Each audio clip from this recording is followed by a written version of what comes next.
बिस्मिल्लाहिर्रहमानिर्रहीम अस्सलामु अलैकुम वरहमतुल्लाहि वबरकातुहू। आज 21 अक्टूबर 2025 है और आज दिन है मंगल का। आज की ताज़ा तरीन बड़ी खबरों से इस वेला का आगाज करेंगे। सबसे पहले हेडलाइंस आपके सामने रखेंगे। इसराइल गाजा की जंग दोबारा शुरू करने का प्लान बना रहा है। कतर ने इसराइल पर बिजलियां गिरा दी हैं। गाजा पर कतर, तुर्की और इसराइल के दरमियान बहुत बड़ी खौफनाक जंग छिड़ सकती है। गाजा नाकाबिले तस्खीर रहा है। इसराइल के दावे महज आवाम की हिमायत हासिल करने के दावे हैं, वरना अमलन गाजा में इसराइल को टोटल विक्ट्री नहीं मिली है। इसराइली मीडिया फट पड़ा है। अमेरिका और इसराइल पसे पर्दा एक हो चुके हैं, लेकिन क्या अमेरिका अरब मुल्कों के साथ है और मशरक़ वुस्ता में एक नई जंग शुरू करने का, छेड़ने का मुतहम्मिल हो सकता है, तुर्की से लड़ने का मुतहम्मिल हो सकता है। यह हेडलाइंस है, इनकी डिटेल्स और तफसीलात मैं आपको बताऊंगा। इससे पहले कि मैं खबरों का आगाज़ करूं, आपसे गुजारिश है, अगर आप इस चैनल पर नए हैं तो लाजमी सब्सक्राइब कर लें ताकि आपका और हमारा ताल्लुक मजबूती से जुड़ा रहे और कायम रहे। आगाज़ करेंगे आज की सबसे बड़ी खबर इस वक्त मेरे सामने है। कतर के बादशाह तमीम बिन हमद सानी ने आज दोहा के अंदर अपनी पार्लियामेंट से खिताब में कहा है कि फ़लस्तीन के, गाज़ा के मुसलमान भाइयों का साथ देना ये हमारा बुनियादी फ़र्ज़ है, हमारी अखलाकी ज़िम्मेदारी है। हम गाज़ा की 2 साल की नस्ल कुशी और जंगी जराइम पर मबनी जंग को रुकवाने में कामयाब हुए हैं, लेकिन इंतहाई अफसोस के साथ पूरी दुनिया देख रही है कि गाज़ा सीज़ फायर की इसराइल वायलेशन कर रहा है। इसराइल ने जानबूझकर गाज़ा जंगबंदी मुआहिदे की अब तक कई बार खिलाफ वर्जी की है और इसराइल अब भी इस जंग के खात्मे के रास्ते में रुकावटें खड़ी कर रहा है। हम इसराइल को बताना चाहते हैं कि मशरक़ वुस्ता में तुम्हारी इजारादारी चलने नहीं दी जाएगी। कतर पर जो बुज़दिलाना हमला किया गया, उस बुज़दिलाना हमले के बाद हम पहले से ज़्यादा मजबूत हो चुके हैं और हम फ़लस्तीन को तनहा नहीं छोड़ेंगे। फ़लस्तीन हमारे एज़ा, हमारे लिए शर्फ और मकाम का बाइस है और हम फ़लस्तीन की खिदमत जारी रखेंगे। अमेरिका को कहना चाहते हैं कि इसराइल को लगाम डाले, वरना इसराइल को उनकी मुतासिबाना सोच और ग्रेटर इसराइल के पसे पर्दा अज़ाइम की भारी कीमत अदा करना पड़ेगी। ये कतर के बादशाह तमीम बिन हमद सानी की जो गुफ्तगू थी, उसका खुलासा मैंने आपके सामने रखा है। नाज़रीन किराम, दरअसल इसराइल पसे पर्दा जंग की तैयारियां कर रहा है। न्यूयॉर्क टाइम्स, अमेरिका का मशहूर मीडिया नेटवर्क है, उसकी आप ज़रा ये रिपोर्ट देख लें, जिसमें लिखा हुआ है वाज़े तौर पर कि अमेरिकी हुकाम बहुत परेशान है कि इसराइल गाज़ा की जंग दोबारा शुरू करने जा रहा है और इसी मकसद के लिए अमेरिका के नायब सदर JD वेंस को इसराइल भेजा गया है। और मेरे पास आज की एक और खबर है। इसराइली वज़ीर आज़म नेतन्याहू ने पार्लियामेंट में खड़े होकर कहा कि हमने गाज़ा पर 153 टन बारूदी मवाद गिराया है, चूंकि हमास ने रफा के अंदर इसराइली फौज पर फायरिंग की है, सीज़ फायर वायलेशन की है।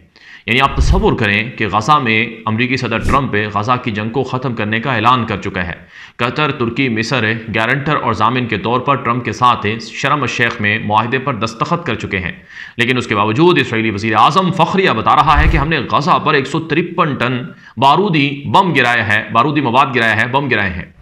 नाज़रीन किराम, इस वक्त इसराइल के अंदर नेतन्याहू के खिलाफ उनकी हुकूमत के लोग उनको उकसा रहे हैं कि गाज़ा की जंग बहरहाल शुरू की जाए।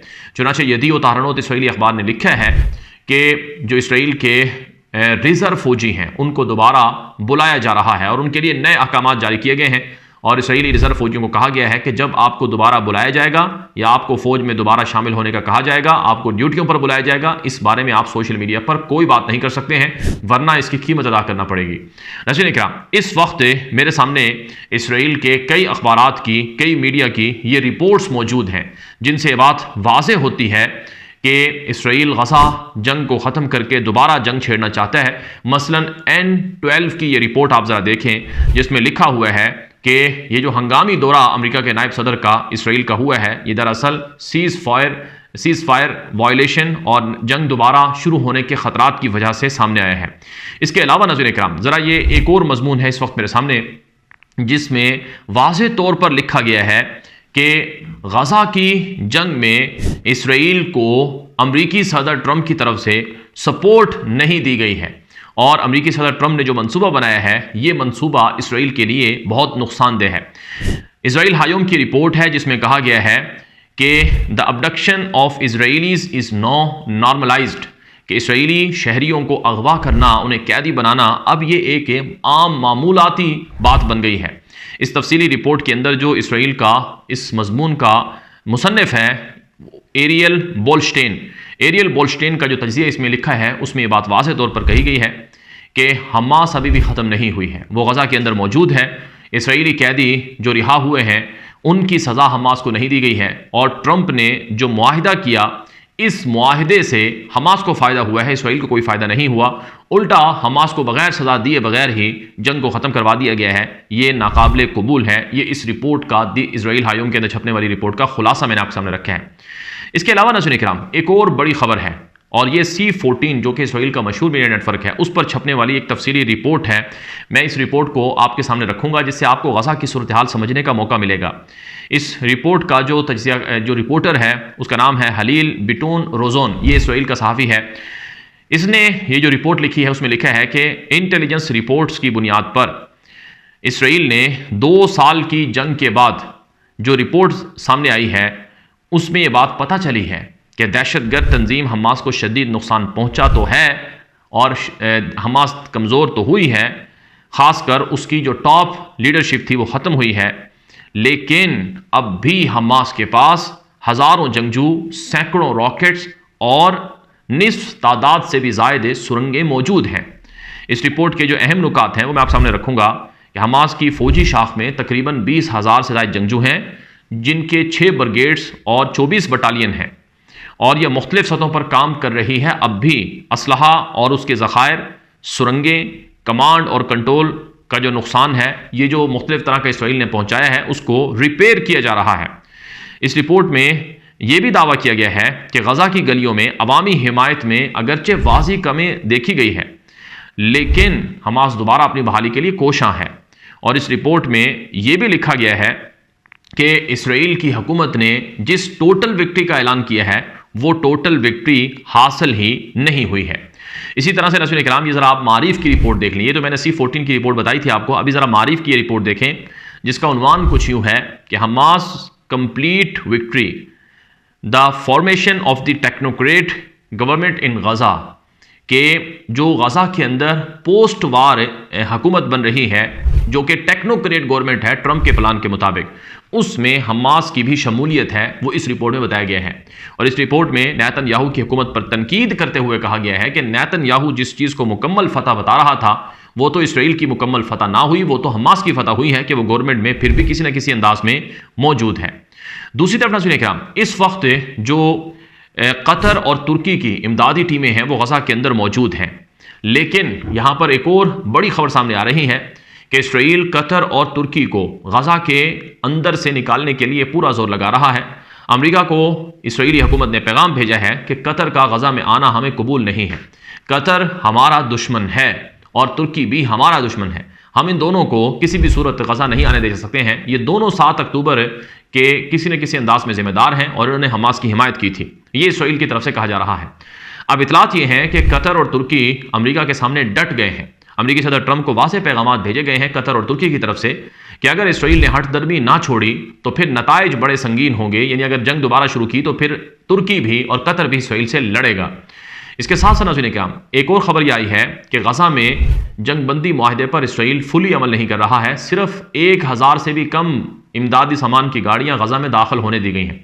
यानी 10 अक्टूबर को अमेरिकी सदर ट्रंप और अमेरिकी सदर ट्रंप ने जंगबंदी के खात्मे का ऐलान किया था और पिछले 10 दिनों में महज 1000 से भी कम गाड़ियाँ गज़ा आने दी गई हैं, जिसका मतलब वाज़ेह तौर पर यह है कि जो 600 से ज़ायद गाड़ियाँ रोज़ाना आनी थीं उनमें महज 16% गाड़ियां इमदाद की सामान की आई हैं।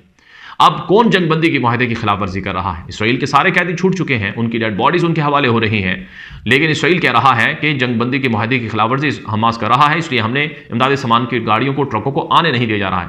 और यह भी इतलात आई है कि जो इमदादी सामान की गाड़ियाँ आती हैं उनको गज़ा के अंदर दाखिल होने से पहले इसराइली शहरी रोकते हैं और उनको दाखिल होने नहीं देते हैं। इसके अलावा नाज़रीन इकराम एक और रिपोर्ट इस वक्त मेरे सामने है जो बुनियादी तौर पर अमेरिका के ज़ेर असर इसराइल को डिक्लेयर करने के हवाले से अहम है।